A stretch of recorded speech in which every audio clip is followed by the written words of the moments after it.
सैन्य याद। और आज है 31 अक्टूबर को मनाया जाता है एकता दिवस। आज इसी उपलक्ष्य में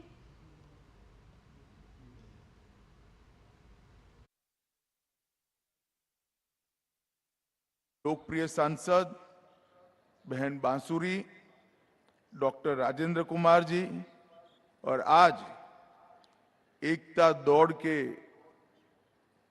इस कार्यक्रम में हिस्सा लेने के लिए आए हुए सभी भाइयों और बहनों को मेरी अनेक अनेक शुभकामनाएं। इस बार 31 अक्टूबर दीपावली पर्व के दिन आती है, इसलिए निर्णय किया गया है कि जिसको भारत के प्रधानमंत्री जी ने एक उत्सव के रूप में मनाने का निर्णय किया है, वो 31 अक्टूबर की एकता दौड़ को हम 29 तारीख को आज धनतेरस के पवित्र दिन पर आयोजित कर रहे हैं। 31 अक्टूबर 2015 से देश के प्रधानमंत्री आदरणीय नरेंद्र भाई ने महान सरदार पटेल की याद में देश की एकता और अखंडता के लिए पूरे देश को संकल्पित करने के लिए एकता दौड़ का आयोजन करने का फैसला किया और तब से लेकर आज तक पूरा देश एकता दौड़ से न केवल देश की एकता और अखंडता के लिए संकल्पित होता है, उस दिन अपने आप को भारत माता की सेवा में पुनः समर्पित भी करता है। और आज जब हम एकता दिन की एकता दौड़ के लिए सब एकत्रित आए हैं, तब ये एकता दौड़ सिर्फ भारत की एकता का संकल्प नहीं रहा है, अब ये एकता दौड़ विकसित भारत का संकल्प भी बन चुका है, क्योंकि हमारे सामने देश के प्रधानमंत्री जी ने सन 2047 में जब भारत की आजादी की एक शताब्दी होगी, उस वक्त एक पूर्ण विकसित राष्ट्र का संकल्प इस देश के नागरिकों के सामने रखा है। और एक ऐसा भारत जो हर क्षेत्र के अंदर समग्र विश्व में प्रथम हो, ऐसा भारत रचने का संकल्प प्रधानमंत्री जी ने हम सबके सामने रखा है। मित्रों, आज मैं जब आप सबके सामने उपस्थित हूं, तब भारत एक फलता फूलता विकसता बनता मजबूत राष्ट्र बनकर दुनिया के सामने खड़ा है। मगर जब इसके इतिहास में पीछे मुड़कर देखते हैं तो आजादी के बाद 553 से ज्यादा राजे रजवाड़ों को एकत्रित करने का एक बहुत बड़ी समस्या देश के सामने अचानक ही आकर पड़ी। उस वक्त सरदार साहब ही थे जिन्होंने अपनी दृढ़ निर्णय शक्ति से, दृढ़ इच्छा शक्ति से और त्वरा से इस सबको एकत्रित कर आज के भारतीय संघ का मानचित्र हम सब ने लाया। और ये सरदार पटेल ही थे जिनकी दृढ़ इच्छा शक्ति के कारण आज देश एक होकर दुनिया के सामने मजबूती के साथ खड़ा है। जब आजादी का उत्सव मनाया जाता था, उस वक्त स्फूर्ति के साथ चाहे लक्षद्वीप हो, जूनागढ़ हो, चाहे हैदराबाद हो, ये सारी रियासतों को भारत के साथ मिलाने के लिए सरदार पटेल ने अपने कुनेह और दृढ़ता का परिचय दिया था।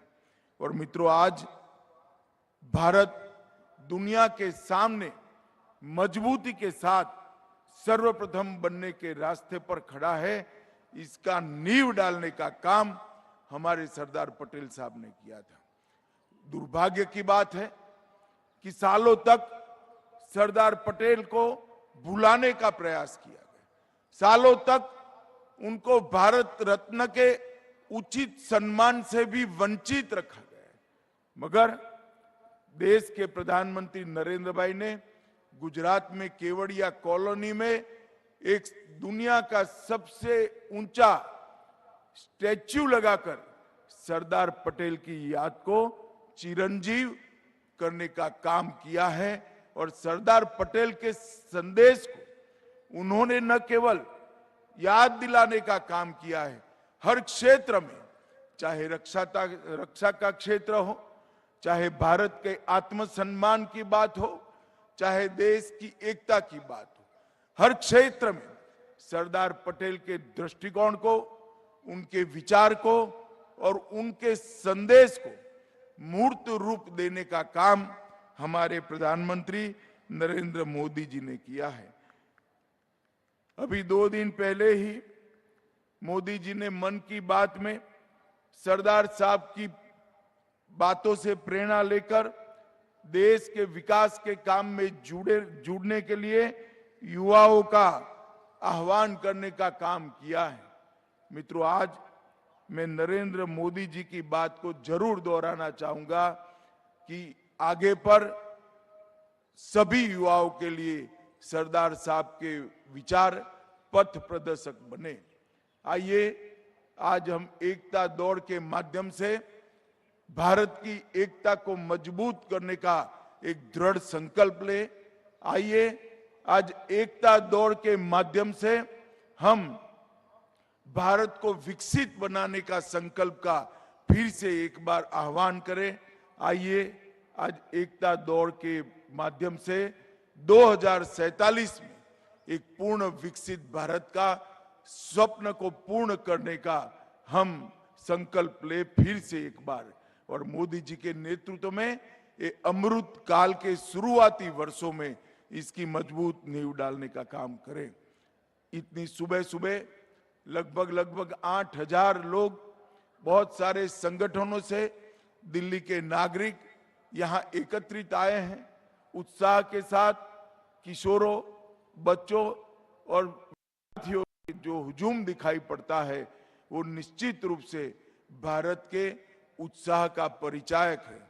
आप सबको फिर से एक बार एकता दौड़ के लिए बहुत बहुत शुभकामनाएं देता हूं और मैं भी अपने आप को महान भारत के मोदी जी के संकल्प के साथ जोड़कर मेरी विराम साथ बोलिए, भारत माता की। अरे जोर से बोलिए, दोनों हाथ उठाकर, भारत माता की। वंदे वंदे। धन्यवाद। कोटि कोटि धन्यवाद माननीय। अब हमारी आपसे है माननीय, हमारे बीच खेल जगत की नामी हस्तियां मौजूद हैं। Vijay Kumar shooting silver medalist London Olympics, Rubina para Olympics कांस्य पदक पेरिस 2024, अमन कांस्य पदक ओलंपिक्स 2024। आपसे निवेदन है कि कृपया माननीय गृह एवं सहकारिता मंत्री जी को झंडी प्रदान करें। भारतवासियों, इतिहास को अपनी नियति मानकर स्वीकार कर लेने वाले बहुत होते हैं, पर इतिहास को बदलने का साहस कर नया इतिहास रचने वाले कम होते हैं। स्वतंत्र भारत के एक वो गृह मंत्री थे सरदार पटेल, जिन्होंने भारत को संगठित किया और एक नए भारत के माननीय गृह मंत्री जी श्री अमित शाह जी ने अखंड भारत का नारा बुलंद किया। माननीय गृह मंत्री जी के कर कमलों द्वारा झंडी दिखाई गई और अब मैं निवेदन करती हूँ हमारे सभी जाबाज, सभी हमारे भारतीय नागरिक, आपसे निवेदन करती हूँ पूरे उत्साह के साथ यहाँ मौजूद है कि इस एकता की दौड़ का प्रारंभ दौड़ते रहें क्योंकि ये एकता का जज्बा है, एकता की दौड़ है। आगे बढ़ते रहें। ये देश मेरा अपना है, ये उज्जवल कल का सपना है। सांसों का भंडार समर्पित, मेरा त्योहार समर्पित, दे दूं एक एक स्पंदन का पहला बंधन। इसे बनाएं, चलो सजाएं, जब तक सांसें शेष। जय हो भारत देश, जय जय भारत देश। आगे बढ़ते रहें एकता की इस दौड़ में। माननीय गृह एवं सहकारिता मंत्री जी के कर कमल द्वारा इस एकता की झंडी को दिखाकर प्रारंभ किया गया एकता की दौड़ का। सरदार पटेल कहते थे कि देश की सेवा में जो मिठास है वो किसी चीज में नहीं है। सरदार पटेल के जन्म दिवस पर माननीय प्रधानमंत्री जी ने एक बार एकता दिवस पर अनेकता में एकता के बारे में, हमारे देश के बारे में कहा था बहुत ही सुंदर शब्दों में कि फूल अनेक। आगे बढ़ते रहे, आपसे निवेदन है कृपया बिल्कुल, ये एकता की दौड़ है, इसको पूरे जज्बे के साथ में, भावना के साथ में, उसी भावना के साथ आगे बढ़ते रहें। मैं निवेदन करूंगी पुलिसकर्मी, आप सभी से निवेदन है, कृपया इन सभी को आगे बढ़ाएं। एकता की दौड़ है, इसमें आगे बढ़ते रहें। माननीय प्रधानमंत्री जी ने कहा था कि फूल अनेक, गुलदस्ता एक, राज्य अनेक, राष्ट्र एक, पंथ अनेक, लक्ष्य एक। आगे बढ़ते रहे आप लोग, ताकि पीछे वाले जो ग्रुप है वो आगे आते। निवेदन है, ग्रुप लीडर से निवेदन है, कृपया सभी ग्रुप्स को बोले कि वो आगे बढ़ते रहे, हमारी एकता की दौड़ आगे बढ़ते रहे। आपसे निवेदन है, कृपया एक एक करके आगे बढ़े, दौड़ते रहें।